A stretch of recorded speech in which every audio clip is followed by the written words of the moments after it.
रंगबाज जियो रे,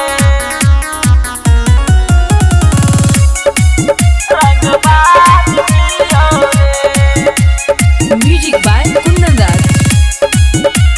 music by Riya studio Khagaria. करबो बिहा तोरा बहिन से कहे साप चियो रे, हे रे सुन। करबो बिहा तोरा बहिन से कहे साप चियो रे। अब बचपने से रे बेटा रंगबाज छियो रे, अब बचपने से रे बेटा रंगबाज छियो रे। प्यार में डाल भी जाति बाधत हम खिलाफ छियो रे। अब बचपने से रे बेटा रंगबाज छियो रे, अब बचपने से रे बेटा रंगबाज छियो रे, रंगबाज छियो रे, रंगबाज छियो रे।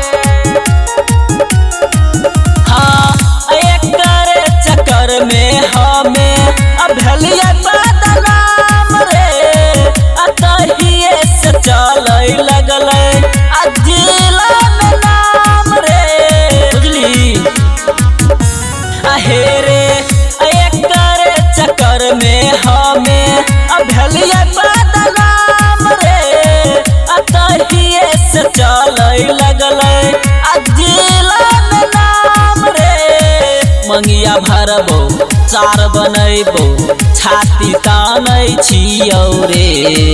अब बचपने से रे बेटा रंगबाज छियो रे, अब बचपने से रे बेटा रंगबाज छियो रे, रंगबाज छियो रे, रंगबाज छियो रे। हाँ के नहीं जनै छौ हे रे तोरा खानदान के, राजा जानी जाके कहे सोनू मुस्कान के। हाँ के नहीं जनै छौ हे रे तोरा खानदान के, राजा जानी जाके कहे सोनू मुस्कान के। करिहे दानी तानी मानी कहे बात छियो रे।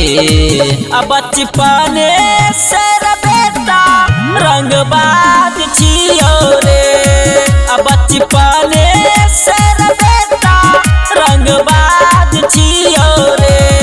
Recording by Riya studio Khagaria Bhadas.